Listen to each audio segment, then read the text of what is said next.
Hey guys, what's going on? Legion Order here playing more RuneScape Dragonwilds. Welcome to our Daily Gaming XP Grind, episode 136. So, what's going on? Obviously, I noticed that there is an update. It just took a little while to get going. It's nothing major, honestly, and it's little stuff that's not really significant, I suppose. But no worries, fella hello will be here shortly. Hopefully, unless there's a little bit of snags or anything like that that they sort of have problems with. So ultimately, we are just collecting more resources for cooking. And for those of you who have missed a couple episodes, we are well on our road to 1 million rune crafting XP, which is actually quite exciting in the grand scheme, because rune crafting does take a considerable amount of time to get the necessary XP to actually be at 1 million XP. I'm sure they're going to change it as the game progresses. One of the things I actually did see that's going to be different is in Area 3, Level 3, however you would like to say it. Basically, they've nerfed some of the monsters. I believe it was the archers no longer have the accuracy that they were having, so it's going to be a little bit easier to navigate the area. How do I feel about this? I'm not really fond of it, to be quite honest. It says that if you want to have more of a challenge, you're going to have to go adjust the settings in the custom world. Why don't I like this? I feel like the game has a difficulty, and it needs to, because this is a survival game, and obviously some people might have been having trouble with it, and it's a little bit frustrating. But I think ultimately you've got the ability to make as many lodestones as you want, and so I don't know why you would really want to touch this. I feel like you have the ability to create and craft your own world. So if you're having a problem with potentially how difficult an area is, I think it's important that a player sort of finds a way to defeat it. I think that's part of growth as a player, opposed to basically just making things easier doesn't necessarily help you. Because obviously, I don't think they've made any changes to the Velgar fight, but there's going to be a five-headed dragon in the game. So I don't want them to start nerfing things like that because it's challenging. Obviously, there's a very good feeling when you can finally beat something that's been giving you trouble. And so to just sort of make it easy because people are complaining, there's always people complaining about everything. And you can't always make adjustments based on that. I'm not sure how much player feedback they've gotten about potentially how difficult the zone was. Maybe it made sense. I mean, there's other ways to look at it, right? Potentially, for where we are in the game, and as early as it is, that actually made sense. I've got no idea. To be quite honest with you, I don't know if that made sense. Maybe they just felt like, hey, like we're at level 50, let's just tone it down a little bit. But I do think there's a point where you have to start saying it's hard, and it should be, and it'll be rewarding when you can finally accomplish it.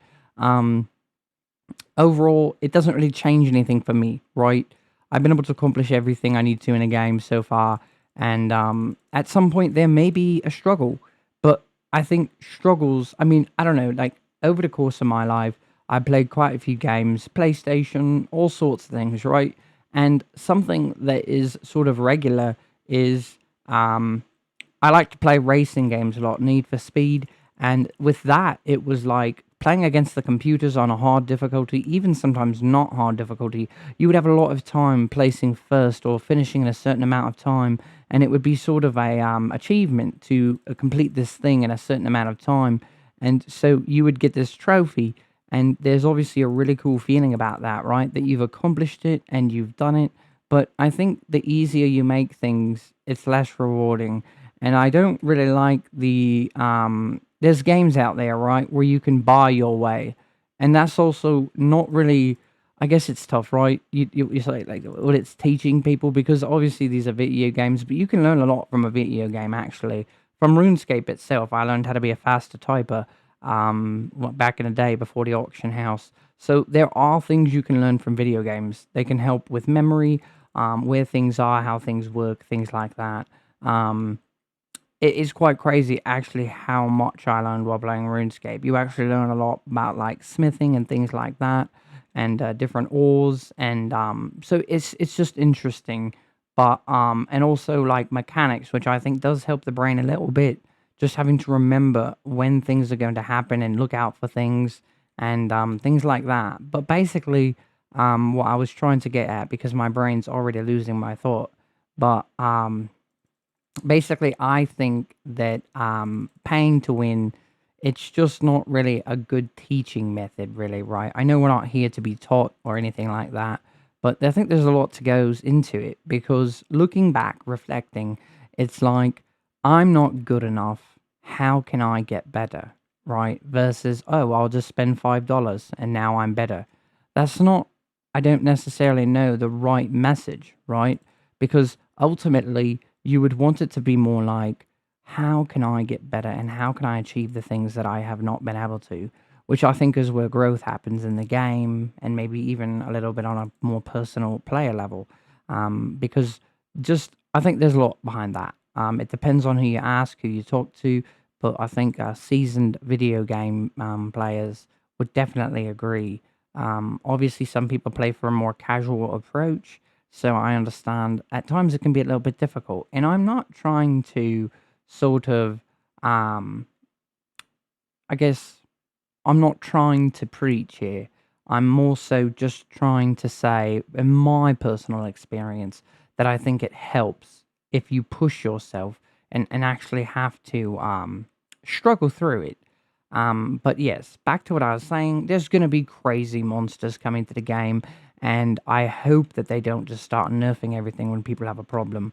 Because ultimately, I sort of miss Velgar flying through the sky and blowing me to pieces. Obviously, it was a little bit frustrating, but maybe to have it happen still, but not as much, would be kind of nice. There was something sort of cool about knowing that these lands were full of dragons, and they're a threat, and they must be eliminated. And I think it sort of made them felt more present versus, I mean, now they are not present at all. So obviously the game is called Dragonwilds, and there's no dragons to be seen unless you go see Velgar. So I think that's a little bit interesting on that end, but it's not the end of the world. Obviously, they're going to be adding lesser green dragons. Hopefully, they're a lot easier to kill than Velgar. I would imagine that they would be, because Velgar sort of aimed to be a boss, but at the same time, I want them to still be challenging, fun to kill. It's so interesting in the old RuneScape, even a regular green dragon, if you're not prepared and you sort of just run in there with no care, you could easily die. So I definitely want there to be some sort of, it is a survival game too. So I want there to be the aspect that I need to be a little bit aware of what I'm doing. They are dragons, so we're just mere humans in this game. So I want to have that fear and the feel of it. And hopefully the battles themselves sort of teleport you in a sense to this different place. I'm really interested to see the terrain that they've decided to put the dragons in. I think that's going to be really cool to sort of see. Hopefully it fits them well, and I imagine that it would, because I think they've done a great job so far. So it's just going to be interesting. Really excited about it, and we're just collecting food right now. And the reason we're doing this is because obviously we've got to prepare to level up cooking. And the only thing really holding us back is secondary ingredients. And so it's a little bit tricky because there's no fast track when it comes to cooking. Obviously, they've helped a lot by allowing us to get more XP with various recipes, and then also the 1-to-1 ratio for cooking, which is awesome.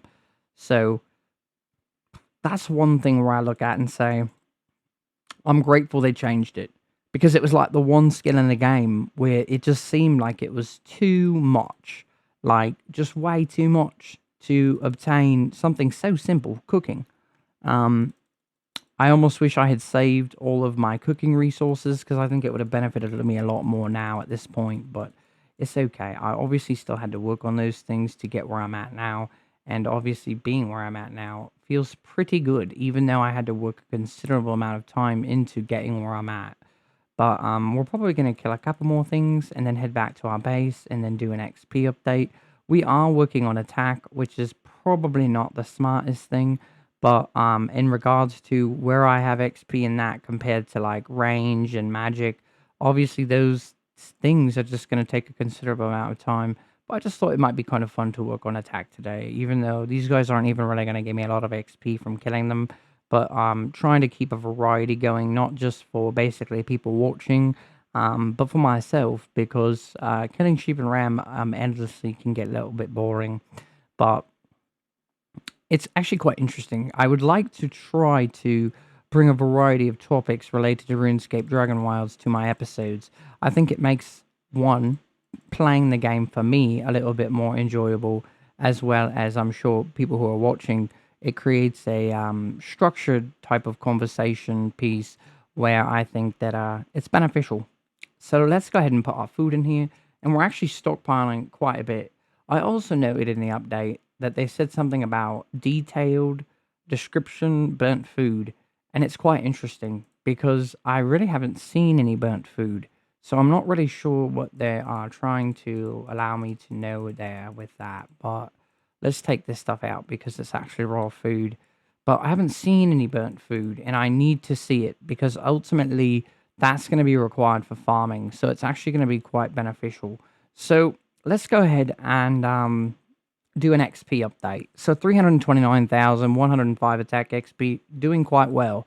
Range 66,000 XP, woodcutting 1,002,000, construction 2,014,000, rune crafting 991,770. So like we're like 8,300 XP away from basically being a million rune crafting, and that's amazing. We're so excited about that.